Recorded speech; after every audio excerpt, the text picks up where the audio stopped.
video will discuss the rhetorical concept warrant as a tool to help strengthen our analysis and bolster our claims. So let's say that you want to convince a friend to go to a baseball game. How do you do it? Well, you could simply ask, hey, do you want to go to a baseball game? And if that's the case, the person may simply say, sure, I'd love to. And if so, that person's presuppositions, the things we discussed with the rhetorical situation, their beliefs about baseball, their values about baseball and about you, whether or not they get along with you, also elements of the occasion, whether or not the time works for their schedule, whether or not they enjoy just going to a baseball game itself, right, would all align to basically make your argument believable and valid for them. Academic arguments seldom work that neatly. And this is often the case because our readers are what we would call skeptical readers, critical readers, like we talked about before. And this is due to a lot of reasons. The chief reason above that is that our readers are trained to seek out objectivity and not to just accept that certain claims are true just because people say them. Right? They want those truths to be validated some way. So let's go back to our example then with the baseball. How do we get our friend to go to a baseball game if they're opposed, let's say, to the game? We really want them to go. Well, we could just wait for them to respond, right? To say, well, I can't go to the game because I have this going on, or I don't want to go to the game because I find my baseball games are boring. Right, and then we could simply respond, well, yeah, sometimes baseball games can be boring, but, you know, it's a good place to hang out and eat hot dogs. With academic arguments, especially written arguments, we don't have the benefit of having our reader there to respond to us, so we actually have to imagine their opposition. And this is where Toulmin, a famous rhetorician, and his model of argumentation can come in handy to help explain the reasoning that our reader needs to hold and to anticipate some of the objections that readers might have about our claims. So let's go ahead and take a look at Toulmin's model of argumentation. The Toulmin model is comprised of 6 features, but for our purposes we're simply going to look at the 3 most essential components. They are the claim, the evidence, and the warrant. Now I would imagine that the first 2 are already familiar to you. A claim is something that we allege is true or factual. It's something that can be disputed that you want someone else to accept. Now claims are very, very important for academic arguments. In fact, I'll go so far as to say that you cannot write an effective analytical essay without a debatable and compelling claim. And this is because there would be no reason to expand on and defend something if it was already obvious to your reader. If your reader already believed it, there would be nothing for you to write about or explore or to look at with closer scrutiny. In fact, your reader wouldn't read a paper on a thing that they already knew or believed because they have nothing to gain from that. So we need our claims to be truly disputable, and not simply for the sake of being debatable, but because our goal is to teach our readers something.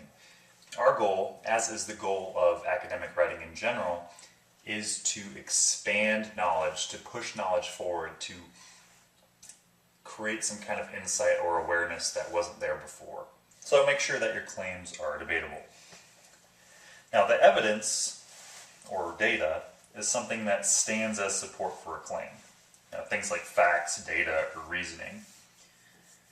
The evidence is the truth on which the claim is based. It's something that grounds our claim. This is why in writings on the Toulmin model, you might actually see the word grounds stand in for the word evidence. Now the warrant, on the other hand, is something that you may not be familiar with. The warrant is the rationale or the reasoning that connects the evidence to the claim. I like to think of the warrant as a verb, and it's It's the reasoning or rationale that declares, maintains, permits, authorizes, or guarantees that the evidence and the claim connect together. Warrants are closely connected to presuppositions, to values, beliefs, worldview, ideology, things like that. It's really the support structure that exists behind the evidence. For example, let's say someone makes the claim, you should pray every day. And the evidence they use is quoting some verse from the Bible that says praying is good and you should do it. Now that piece of evidence will only work for the audience if they already hold some belief or ideology about Christianity and the Bible, right? They need to actually have those beliefs about the Bible in order for that piece of evidence to support the claim. That's really what a warrant is. It's the belief structure or values that are underneath the evidence, that hold the evidence and claim together. So, when we want to be persuasive, a very good move on your part is to ask the following question. What does my reader have to believe or accept about my evidence in order that it support my claim?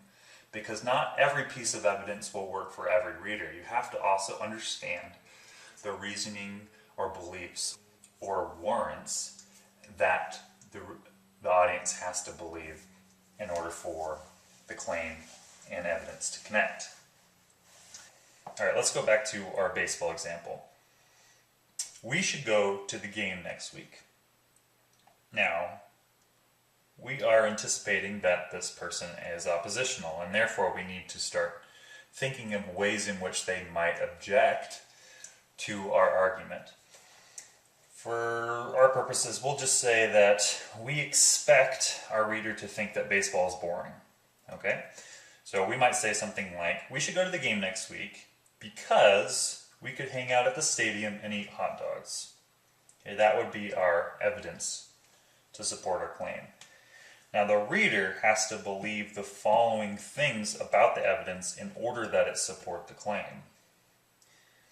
The reader has to believe that hot dogs and hanging out are reasons to spend time doing something. Okay. In other words, those are the warrants.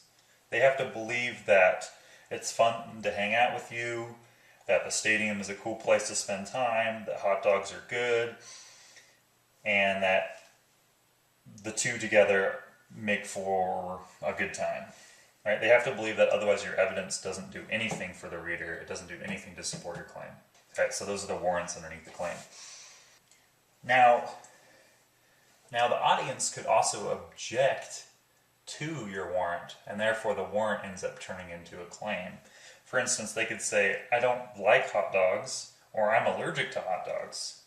Or maybe their objection has nothing to do with baseball being boring and has more to do with economic reasons. For instance, maybe money's a little tight for them right now. So you could change the evidence a little bit to support your claim. For instance, our new claim could be something like, we should go to the game next week because we could hang out at the stadium and eat hot dogs, and it's only $2 a ticket and $2 for hot dogs. Now that we have different evidence, we have different warrants.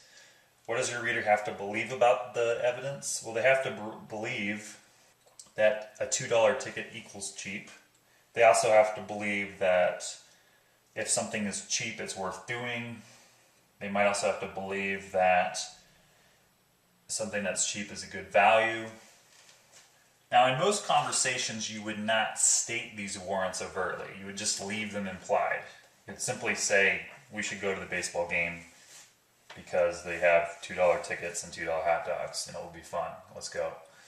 But in academic papers, those warrants are often treated as claims themselves, and they often need to be further explored and substantiated with evidence, reasons, and close analysis. For instance, it seems kind of silly to say this, but an academic argument on this baseball example might go something like this.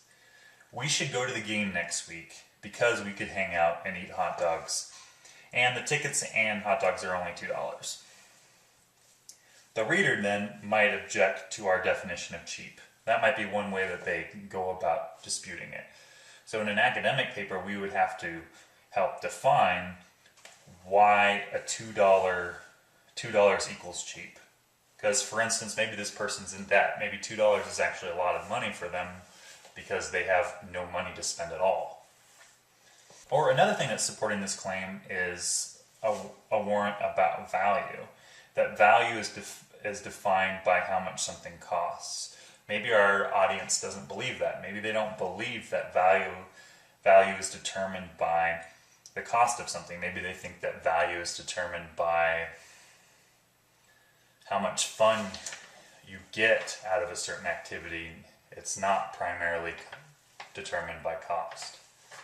Right? So then you would have to, in an academic paper, you would have to defend your belief about value. That would be the warrant underneath it. So when we're writing our papers, it's important to start thinking about warrants, to think about the possible warrants underneath the claim.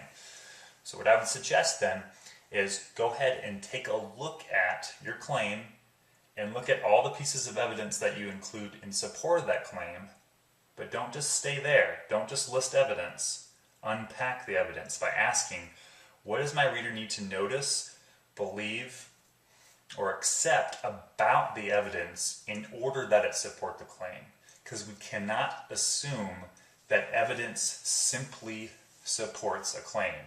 Our readers have to have certain beliefs, values, or conceptions about that evidence in order for it to support the claim. So that ends our discussion on warrants, a tool that you can use to support your claims even further. And if you feel confident with what we discussed today, remember to take the quiz and good luck.